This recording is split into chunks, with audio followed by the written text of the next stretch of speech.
Voici l'installation lors d'une première partie avec deux héros. Il suffit de sortir le matériel de sa boîte de jeu et de le placer sur la table comme sur cette image. Les encadrés gris indiquent des emplacements qui doivent rester libres pour plus tard. Sur les fiches héros, les jetons sont aimantés et permettent de sauvegarder instantanément la partie. Cela apporte également un grand confort au niveau de la manipulation. En haut de cette fiche, vous trouverez le jeton de niveau indiquant le niveau actuel de votre héros. Ce niveau augmentera au fur et à mesure de la partie grâce aux points d'expérience que vous gagnerez. Vous avez ensuite la barre de HP représentant vos points de vie. Ce héros a 14 HP maximum lorsqu'elle est au niveau 1. Vous devez donc placer ce jeton cœur sur 14. Le jeton avec l'icône de goutte représente le poison et il augmente à chaque fois que vous prenez des dégâts de poison. Si le jeton cœur devait arriver sur la case de ce jeton ou sur une case inférieure, le héros est KO. Par exemple, si votre jeton poison est sur 5 et qu'il ne vous reste plus que 9 HP, vous ne pourrez pas prendre plus de 3 dégâts sans tomber KO. En dessous, vous avez votre barre de MP qui représente votre mana. Ce héros a 7 MP maximum au niveau 1.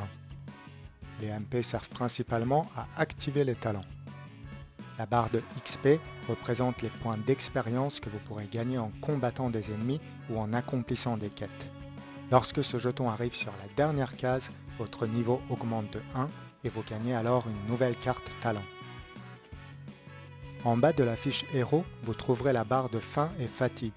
Lorsque le jeton faim fatigue arrive sur la dernière case, vous recevez aussitôt 4 dégâts. Les deux barres jaunes sont les barres des gold et représentent votre argent. Le jeton de gauche représente les unités et celui de droite les dizaines. Par exemple, si vous possédez 24 gold, placez vos jetons comme ceci. Enfin, sous l'illustration du héros, vous trouverez les jetons items de base. Contrairement aux items qui sont représentés par des cartes, les items de base sont des objets dont vous aurez souvent besoin et que vous pourrez acheter dans tous les villages.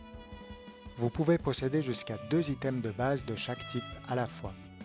À chaque fois que vous gagnez un item de base, déplacez son jeton d'une case vers le bas. Dans cet exemple, ce héros possède 2 potions de soins, 2 champis flash et une viande. Lors de votre première partie de Broken, vous trouverez dans le livret de règles un texte vous expliquant le contexte de départ ainsi que l'endroit où vous devrez placer votre jeton de groupe.